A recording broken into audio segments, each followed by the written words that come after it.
The small New England town of Alder Ridge took pride in being the type of community where residents still exchanged friendly waves with neighbors, children confidently cycled their bikes without concern, and the local bakery was familiar with every customer's preferred order. It was the kind of town that appeared tranquil, storybook tranquil, until the autumn afternoon when two children entered a home for a straightforward play date, and only one individual exited. It commenced with a decision made at the 11th hour. Mara Ellison had not intended to accommodate any guests that Thursday. She had spent the morning merely going through the motions, preparing her husband's lunch, tidying the living room, and folding a load of laundry she had neglected in the dryer overnight. By the time her daughter Elsie descended the stairs, her backpack bouncing and her hair only partially brushed, Mara was already thoroughly fatigued. "Mom, may Harper come over after school?" Elsie inquired, her breath coming rapid with enthusiasm. Mara paused momentarily. "Today? My dear, I am uncertain. May I kindly request your assistance?" Her mother stated that she may do so if you agree. "We are collaborating on an endeavor together." It was present, the definitive advantage of the school assignment. Mara assessed the condition of the house, reflected on the unresponded emails, and then exhaled softly. "Certainly. A brief social engagement. Complete the homework initially. Then the two of you may proceed to play." Elsie exclaimed with delight, embraced her mother, and hurried out the door, calling over her shoulder, "You are the best!" Mara permitted herself a modest smile. She did not consider herself the best, rarely did, but minor victories held significance. If she had been aware of the consequences that consenting to that playdate would bring, she might have firmly closed the door and never reopened it.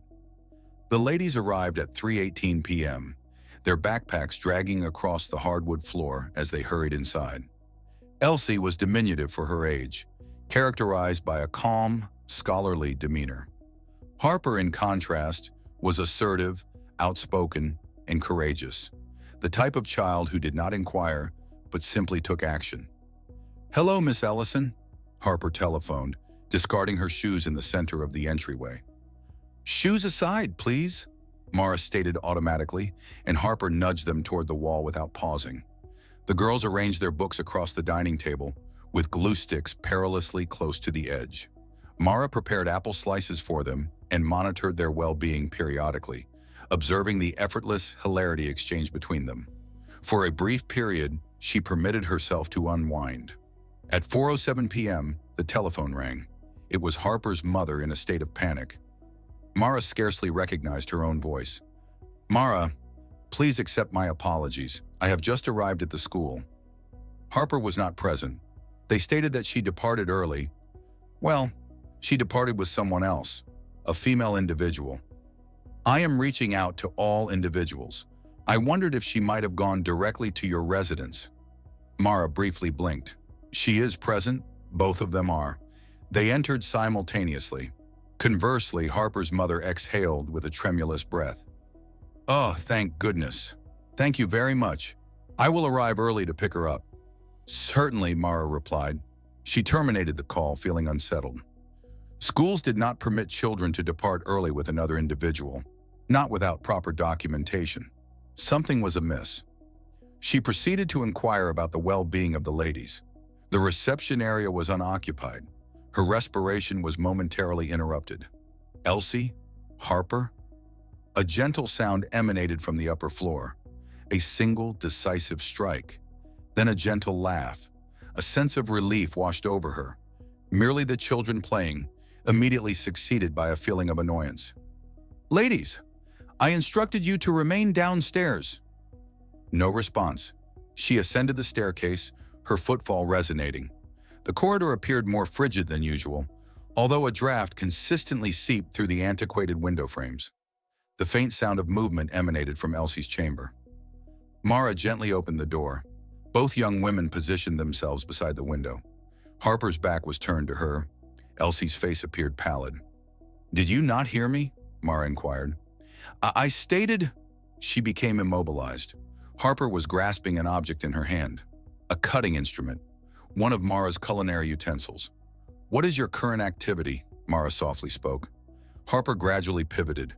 Her demeanor was inscrutable, excessively composed for a 9-year-old wielding a blade. Elsie's voice quivered. Mom informed me that we were engaging in a game. What game is this? Mara inquired, her heart beating. Harper expressed a grin. A confidential one. Mara's innards sank. Nothing about the girl's demeanor conveyed a sense of playfulness. Her eyes were disturbingly cold and unwavering. Neither panicked nor bewildered, merely determined. Harper, Mara said cautiously, please lower the dagger. Harper inclined her head. However, our work remains incomplete. That is not a hobby, Mara stated. She advanced gradually. Harper withdrew a step. Please refrain. Mara became motionless. Elsie's tongue trembled. Mother. It is acceptable, Mara stated softly. No one is at fault. Let us simply store the dagger away. We are all able to proceed downstairs. Harper hesitated briefly, as if contemplating. Then a peculiar expression briefly appeared on her face. Could it have been amusement? Before she lunged. Mara responded instinctively, seizing Elsie and guiding her aside. Harper's petite frame made contact with Mara's hip, causing the knife to fall to the floor. Mara instinctively diverted it and embraced both females with her arms. That is sufficient, she declared sharply. This is not a matter of play. Harper, you must… An abrupt knocking at the front door interrupted her. Harper, a voice exclaimed sharply. Harper, dear, please open the door. The mother of Harper. The urgent pounding intensified in volume. Mara maintained a firm grasp on Elsie and gazed toward the staircase. Remain here, she murmured. Harper, now immobilized at the center of the room, observed her with wide eyes, still unweeping, still not responding in a manner expected of a child. Mara quickly descended the stairs, her hands trembling, and then opened the door. Harper's mother entered abruptly, her hair disheveled and her face marked with weeping. Is she present? Oh dear, is she unharmed? She is upstairs, Mara initiated, but before she could complete her words, Harper's mother swiftly ascended the stairs. Please hold on, Mara proceeded, with Elsie walking closely behind despite her objections. By the time they arrived in the bedroom, Harper's mother was kneeling on the floor, holding her daughter and weeping with relief. Harper did not reciprocate the embrace. Mom, she stated plainly, you are applying excessive pressure. Mara retrieved the dagger and concealed it behind her, unwilling for Elsie, or Harper's mother, to see it once more. What occurred? Harper's mother inquired, glancing anxiously between the two girls. Mara paused momentarily. What was her intended statement? Your daughter took a knife upstairs and issued a threat to mine.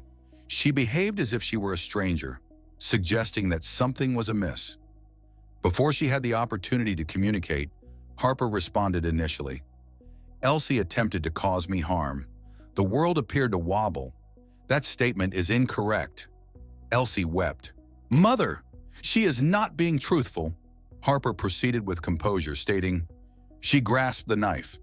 I attempted to prevent her. Harper's mother regarded Mara with evident horror. Did that occur? Mara's thoughts quickly surged. No, it was Harper who was wielding the knife. I entered and observed. That is not what transpired, Harper asserted, her voice unnervingly composed. She expressed a desire to engage in a frightening activity. I informed her that it was inadequate. Mom! Elsie wept aloud. She is being untruthful. Harper's mother suddenly rose to her feet, dragging Harper along with her. I believe it would be advisable for us to proceed. Mara advanced deliberately. Please wait a moment. There appears to be a misunderstanding. However, Harper's mother was already proceeding toward the staircase. I am escorting my daughter home. We will discuss this at a later time. Harper paused at the entrance and retraced her steps.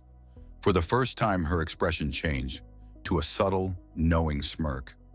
A sudden shiver coursed through Mara with such intensity that she was compelled to stabilize herself against the wall. That evening, Mara scarcely obtained any rest. Elsie wept until she was completely exhausted. Her spouse, Andrew, endeavored to console both of them, yet nothing alleviated the apprehension knotted within Mara's chest.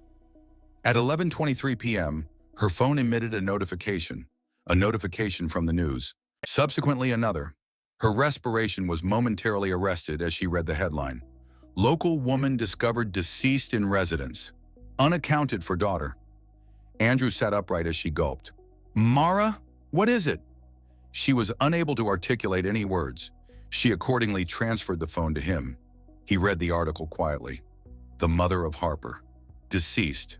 Cause remains undisclosed. Law enforcement authorities are conducting a manhunt for Harper. No, Mara softly responded. No, no, no. Andrew encased her with an arm. They will locate her. She is merely a child. However, Mara recalled the sneer, the blade, the unsettling serenity, and she understood, at the very core of her being, that referring to Harper as merely a kid was an inadequate characterization. A shadow shifted outside the window of the living room. Mara became tense. A gentle knock resonated throughout the quiet home. 3 gentle strokes.